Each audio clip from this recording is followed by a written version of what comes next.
Allahu akbar, Allahu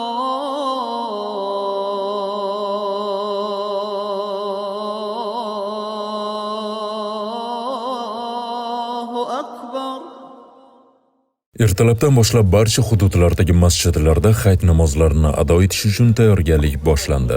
Yurtdoshlarimiz bayramga xos ezgu niyatlar bilan bir-birlarini tabriklab, duoyi tilaklar qilishmoqda. Davlatimiz tomonidan diniy erkinlikni ta'minlashga keng imkoniyatlar yaratib berilmoqda. Qurbon hayiti esa xalqimizning ma'naviy hayotida alohida o'rin tutuvchi, milliy qadriyatlarimizni namoyon etuvchi muhim sanalardan biridir. Uni hurmat qilish va qadrlash davlat siyosatining ustuvor yo'nalishlaridan biri sifatida e'tirof etiladi. Bu kundagi eng ulug' ibodatlardan biri hayit namozini ado qilishlik uchun yurtimiz miqyosida 2090 ta masjidda chiroyli hayit namozini ado qilishlik uchun sharoitlar, namozxonlarimizni ko'rib turibsizlar. Xalqimiz xursand bo'lgan holatda hammalari namozlarni chiroyli ado qilishyapti. Allohu akbar. Allohu akbar.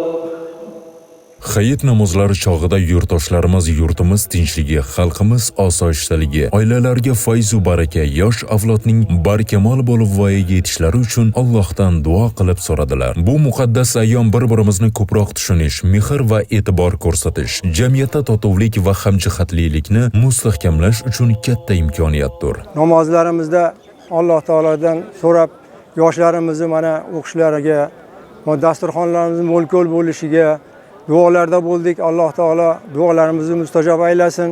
Bundan buyog'iga ham doimo ibodatda, itoatda, Alloh taologa shukronalik hammamiz tanajonimiz sog' qilishda Alloh taolodan so'rab qolamiz. Yurtimizga tinchlik, xalqimizga farovonlik, har bir oila, har bir yurtdoshimiz hayotiga esa baxt va saodat tilab qolamiz. Qurbon hayiti barchaga muborak bo'lsin. Bahodir Maqsudov, Dostonbek Allomov, Ovoz informatsion dasturi uchun Farg'onadan.